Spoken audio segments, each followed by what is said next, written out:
నమస్కారం అండి. నా పేరు doctor Karthik, general physician and infections disease specialist in Rajasekhar hospitals, Kothapeta, Guntur. ఇప్పుడున్న సీజన్స్ కి, ఇప్పుడు కురుస్తున్న వర్షాలకి ఎక్కువ మంది పేషెంట్స్ జ్వరం తాలూకా మనం ఏమేమి జాగ్రత్తలు తీసుకోవాలి, ఈ అంటువ్యాధులు ప్రబలకుండా ఎటువంటి జాగ్రత్తలు తీసుకోవాలనేది మనం ఇప్పుడు క్లియర్ గా డిస్కస్ చేద్దామండి. మేజర్ గా అంటువ్యాధులు వచ్చేటప్పటికి మెయిన్ మస్కిటోస్ వల్ల అయితే మనకి డెంగ్యూ ఫీవర్ కానీ, చికెన్ గున్యా ఫీవర్ కానీ, మలేరియా కానీ ఇలాంటివి వస్తాయి. అదే మనకి ఫుడ్ వల్ల వచ్చేటప్పటికి టైఫాయిడ్, హెపటైటిస్ ఇలాంటి కండిషన్స్ మనం చూస్తాము. అండ్ నెక్స్ట్ ఫ్లూస్ అంటే వైరసెస్ వల్ల ఈ upper respiratory tract infections, flu జ్వరాలు అండ్ దగ్గు, జలుబు ఇలాంటివి మనం తరచుగా ఎన్కౌంటర్ అవుతూ ఉంటాము. ఇప్పుడు మనం వీటికి తీసుకోవాల్సిన తగు జాగ్రత్తలు ఏంటంటే, ముందు హ్యాండ్ హైజీన్, మనం personal hygiene, hand hygiene important అండి. చేతులు శుభ్రపరచుకోవటం, సరౌండింగ్ ఏరియా హైజీన్, సరౌండింగ్స్ లో ఉన్నటువంటి ఏరియాని మనం వీలైనంత వరకు బ్లీచింగ్ పౌడర్స్ కానీ ఇవి వాడి కొంచెం వీలైనంత శుభ్రంగా, నీళ్లు నిలబడకుండా, దోమలు ఇక్కడ దరి చేరకుండా ఉండేలా చూసుకోవటం important. And next drinking water వచ్చేటప్పటికి మనం వీలైనంత వరకు ఇప్పుడున్న ఫ్లడ్స్, ఇప్పుడున్న జరుగుతున్న ఈ వర్షాలకు ఏమవుతుందంటే, కొంచెం ఏదైనా ఈ డ్రైనేజ్ వాటర్, మనం తీసుకునే వాటర్ ఏదైనా కలవడాలు ఇలాంటివి జరిగినప్పుడు వెంటనే బాగా మనకి ఈ డయేరియా కేసెస్ అనేవి బాగా గుంటూరులో కూడా మనం ఒక వేవ్ చూసాము. కాబట్టి ఈ వాటర్ ని మనం సరైన ట్రీట్మెంట్ అంటే దాన్ని కాచి చల్లార్చుకోవటం, మంచిగా హైజీనిక్ గా వాటర్ ని మనం తీసుకోవటం, ఎక్కువ వాటర్ తీసుకోవటం, మనకి డయాబెటీస్ ఉన్న వాళ్ళు కానీ, హైపర్ టెన్షన్ వాళ్ళు కానీ ఎక్కువ వాటర్ తీసుకోవటం, ప్లస్ కొంచెం మల్టీవైటమిన్స్, కొంచెం ఆల్రెడీ డిసీజెస్ ఉన్న వాళ్ళు వీలైనంత వరకు మల్టీవైటమిన్స్ టాబ్లెట్స్, ఏదైనా జింక్ కానీ ఏదైనా మల్టీవైటమిన్ టాబ్లెట్స్ రోజుకు ఒకటి, ఎక్కువ కాకుండా రోజు 3 పూటలు కాకుండా రోజుకు ఒక మల్టీవైటమిన్ టాబ్లెట్ తీసుకోవటం, పాలు, గుడ్డు, పండ్లు తీసుకుంటే మనకి వీలైనంత వరకు ఇమ్యూనిటీని, మన న్యాచురల్ ఇమ్యూనిటీని మనం ఇంక్రీజ్ చేసుకోవడానికి అవకాశం ఉంటుంది.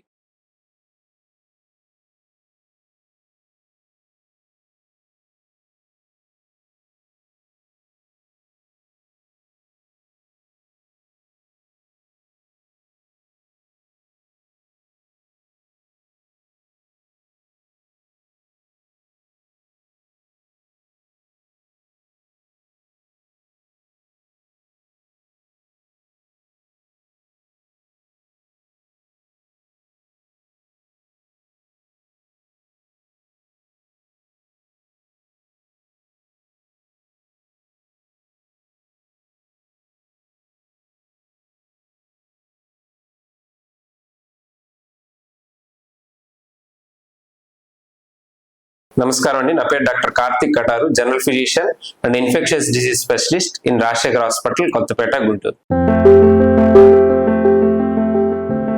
ఇప్పుడు మనం మేజర్ గా ఎక్కువ కేసెస్ ఓపీస్ మనకి జ్వరాలతో వస్తున్నారండి. అసలు ఈ జ్వరం అంటే ఏంటి, ఈ జ్వరం అసలు ఎందుకు వస్తుంది, బాడీలో హీట్ అనేది ఎందుకు ప్రొడ్యూస్ అవుతుంది అంటే, దీనికి మేజర్ గా 2 కారణాలు ఉన్నాయండి. Non infectious causes, infectious causes. Non infectious causes వచ్చేటప్పటికి మనకి క్యాన్సర్స్ కానీ, inflammatory and auto immune responses వల్ల వచ్చేటువంటి దీర్ఘకాలిక వ్యాధులు ఉండటం వల్ల వచ్చేటువంటి జ్వరాలని మనం నాన్ ఇన్ఫెక్షియస్ ఫీవర్స్ కింద తీసుకోవచ్చు. ఇన్ఫెక్షియస్ ఫీవర్స్ వచ్చేటప్పుడు మనకి బ్యాక్టీరియా, వైరస్, ప్రోటోజోవా వచ్చేటువంటి ఫీవర్స్ ని మనం ఇన్ఫెక్షియస్ డిసీజ్ ఫీవర్ కింద తీసుకోవచ్చు. ఇన్ఫెక్షియస్ డిసీజ్ ఫీవర్సే మనం తరచుగా ఎక్కువ మందిలో చూస్తాము. వీటిలో వచ్చేటప్పటికి మనకి బ్యాక్టీరియాల్లో ఈ టైఫాయిడ్ ఫీవరు వీటిని చూస్తాము. అండ్ వైరస్ లో వచ్చేటప్పటికి మనకి upper respiratory tract infections, flu జ్వరాలు ఇలాంటివి చూస్తాము. అండ్ నెక్స్ట్ మనకి దోమ వల్ల వచ్చేటువంటి chikungunya, malaria and dengue fevers మనం మేజర్ గా చూస్తూ ఉంటాం. టైఫాయిడ్ ఫీవర్ వచ్చేటప్పటికి మనకి ఈ ఫుడ్ బోర్న్ ఇన్ఫెక్షన్స్ వల్ల, సాల్మనెల్లా టైఫీ వల్ల వస్తుందండి. ఇది మేజర్ గా మనం అవుట్ సైడ్ ఫుడ్ తినడం వల్ల అండ్ అన్హైజినిక్ ఫుడ్ తినడం వల్ల ఈ టైఫాయిడ్ ఫీవర్ అనేది మనం చూస్తాము. ఈ టైఫాయిడ్ ఫీవర్ లక్షణాలు వచ్చేటప్పటికి బాగా నీరసంగా ఉండటము, ఎక్కువగా మోషన్స్ అవి అవ్వడము, అండ్ నెక్స్ట్ బాగా డిహైడ్రేటెడ్ అయిపోవడము, అండ్ హై గ్రేడ్ ఫీవర్ రావటము. అండ్ ఈ టైఫాయిడ్ ఫీవర్ కూడా తగ్గేటప్పుడు ఒక్కసారిగా డౌన్ అవ్వదు, మీకు టైం తీసుకుంటది. ఒక్కొక్క స్టెప్ 103 నుంచి 102, 102 నుంచి 101, ఇది స్టెప్ లాడర్ ప్యాటర్న్ అంటారు. ఇది వచ్చేటప్పటికి మనకి ఈ typhoid fever and also called as enteric fever అంటారు. And next dengue fever.